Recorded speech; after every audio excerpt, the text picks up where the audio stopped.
Hi everyone, welcome to my channel. This is Homerino, and as part of my first action figure reviews I'm going to be starting off with the DC and Batman Unlimited lines. As you can see today, I'm going to be looking at the Dark Knight Returns Batman. But before we take a look at this guy, let's have a look at the box. So here it is, pretty standard Batman Unlimited packaging. On the side here you can see a really nice image of the Dark Knight. It's taken from the comic books and from the animated movie, and I'd really suggest that if you haven't seen it, go and check it out. Whether you like Batman or not, you probably will enjoy it because it's an amazing side story, great animation. What more can you say? Go check it out. On the back here we have a nice picture from the comic books of Batman and Robin. Then you have his specs. If you want to read that, then you can go ahead and pause it. It's pretty much the same as all the other Batman. Also in the line we have the standard Batman and the Planet X Batman. I'm not going to be getting this one. I have the All-Stars version of this one, so I'm not going to get him. And here is the bio. I won't be reading it out, but if you want to take a look, you can just pause now. Cookie. Let's get on with the main review.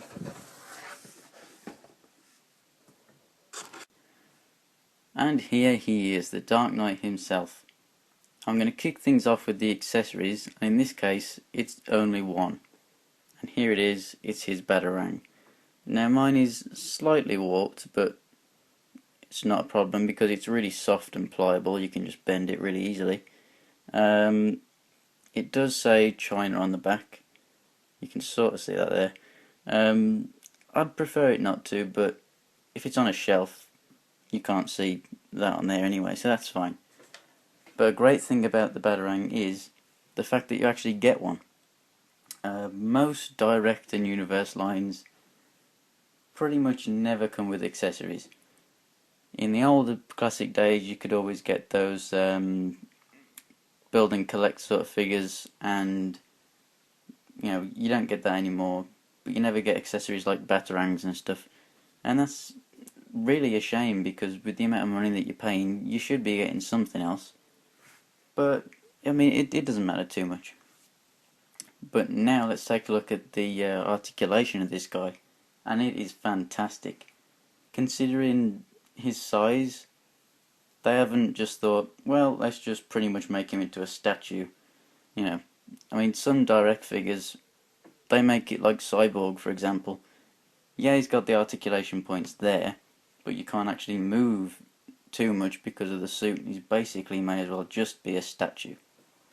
But this guy, he sticks with good universe tradition and has great articulation.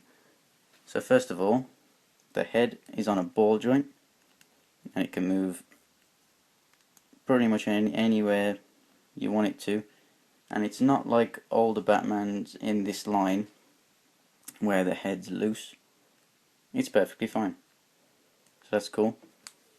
Cape, I guess you could include in articulation. It is quite flexible, pliable. It's not got a normal smooth plasticky texture. It's more of a, I don't know, maybe a rough sort of leathery kind of texture. It's really nice, and you can sort of see how it's nice and matte. It's not too shiny. It's very nice. And it's also got folds at the bottom too, so it looks pretty cool and nearly reaches the floor. Another great point. But carrying on with the articulation, his shoulders move up fairly long way, and they can also move all the way around too, so no hindrance from the cape there. Biceps, they can move a full 360 degrees.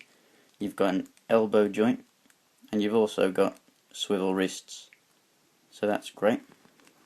Let's move his arms up out of the way here. He has a superb ab crunch, which is pretty awesome.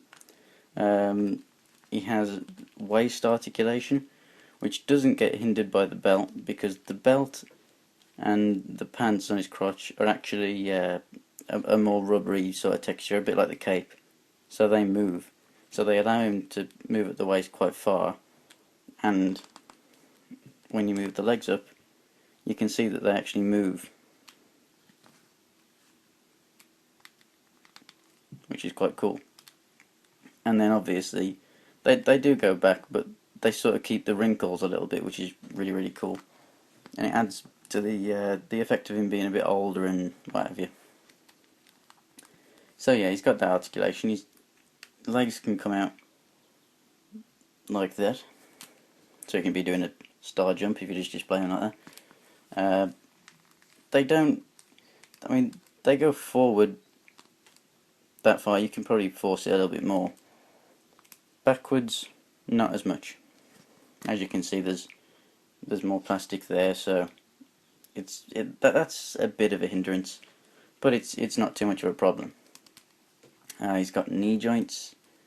His boots can rotate, and also his feet can just move up and down slightly. No pivot.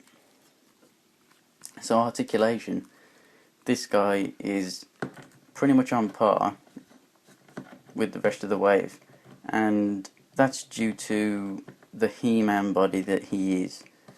And that is also another reason why I think this guy is amazing for the price that you pay for him. And to help me explain that, I'm going to bring in other Batman to sort of help with that. So without further ado, let's bring on the other guys.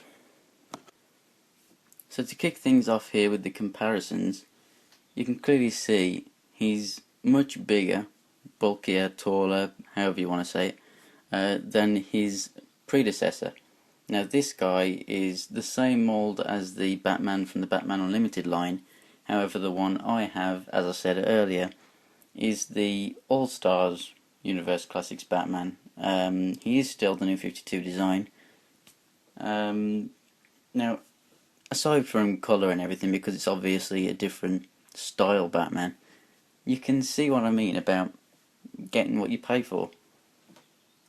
These guys are the same price. Well, you won't probably find this guy for the same price as him anymore, but if you take him as the Batman Unlimited version, same price, but you're getting more plastic, and it's as simple as that. But you're also getting more detail, because as you can see, if we take a look at the head sculpt on here, yeah, you're getting some frowning and what have you. Get you in focus. There we go. You're getting some frowning there, but I mean, you know, on the face, you're not getting too much detail. And then through the body, yeah, you're getting the lines from the New 52 sculpt, and yeah, the belt is, you know, okay. But the only real shading that you're actually getting on him is just tiny little bits here and there of just a bit of black, and on the cape you've got that sort of blue dry brush sort of effect. The cape is relatively detailed on the back, so that's quite a nice point, but it is slightly glossy, and I'm not really into a really glossy kind of cape. So I'll just set him back there. Do not fall over. Actually, yeah, that's another good point with this guy. The size of his feet, he is not falling over, and the weight of him and stuff.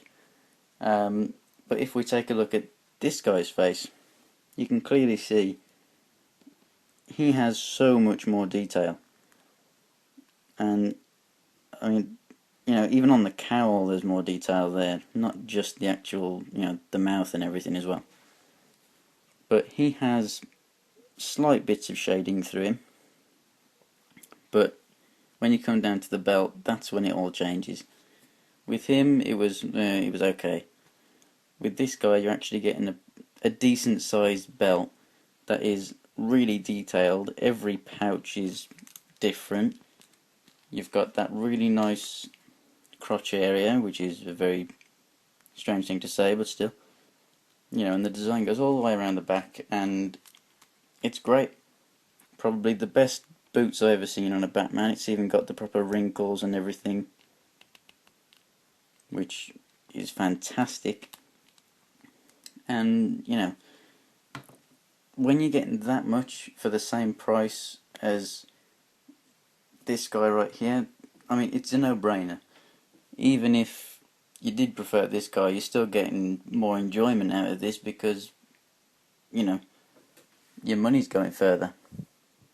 Now let's take a look at another Batman. So if we just replace this guy with this guy.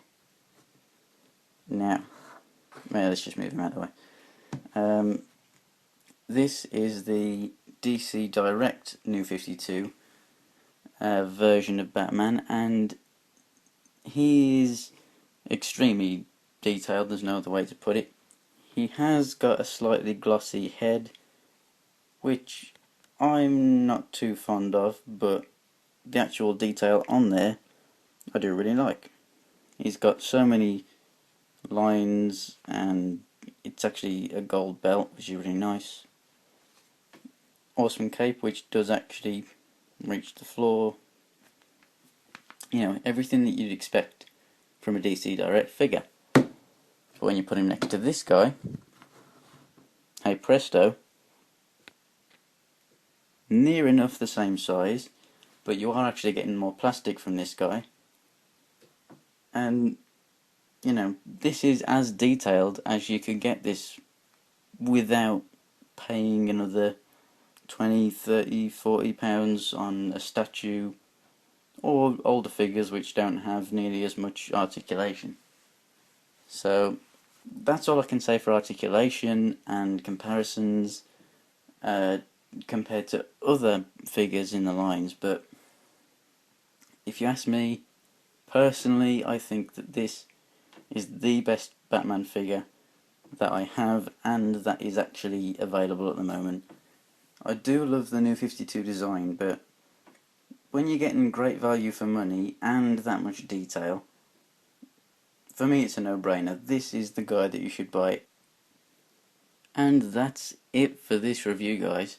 So thanks for watching till the end if you are still there, and I hope you've enjoyed it. If you have any questions about it that I might not have covered, or if you have any comments or suggestions, please let me know. Either message me or leave it in the comments. If you like the video, give it a like. If you want to see more, please subscribe, because as I said, I will be going through other Batman Unlimited and DC Unlimited figures reasonably soon. If you want to see the other two comparison figures that I used in this video, check out the description. I'll put the links in there. I'll get on to doing them soon, because this is my first figure review. So I hope you've enjoyed it. Please subscribe and check out my channel soon. I'm going to have lots of new things coming on. Transformers, I've got some classic Turtles stuff. So yeah, just keep tuned and let me know what you want me to review, if you think I'm doing alright. You know, anything's good. I'll take a compliment. So, see you next time, guys. Thanks for watching.